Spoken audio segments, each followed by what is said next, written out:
Around 80 large wildfires have ravaged some 13 U.S. states in the West. Hundreds of thousands of hectares of forest have been destroyed. The two worst-hit states are Oregon and California. Wild animals are trying to flee the fires, and local authorities say some residents have been forced to evacuate for their own safety. That's the only house I've ever known. I was born and raised in that house, so it's like, don't want to lose it. The most aggressive fires are ravaging on the border between Oregon and Northern California. Fortunately, there's not a lot of people that live in those particular areas. And had those same fires occurred in the more populated parts of the country, it would have been complete and absolute devastation.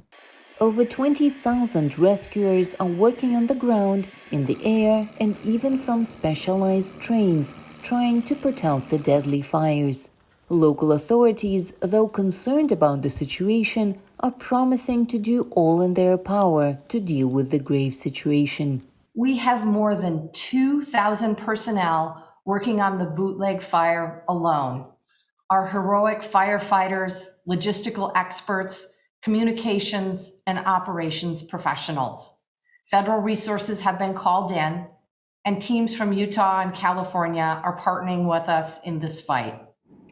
Even though the area is not new to wildfires, this season is particularly bad, say experts. The western United States, we're under just exceptional, terrible drought. And so the plant life there is just gasping for water, which makes it really, really easy to burn.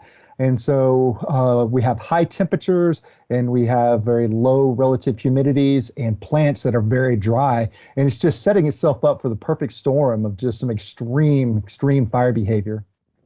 The smoke from the wildfires on the West Coast has reached the eastern part of the country. The smoke is traveling almost 5,000 kilometers, and it's impacting the eastern United States as far away as New York City. The wildfire season that usually starts in California in the fall has shifted considerably, say scientists. But they add it's natural for the state to experience wildfires. Fire is not this big evil monster that's up there to try to gobble up your children. It's actually a natural process in the ecosystems of the western United States.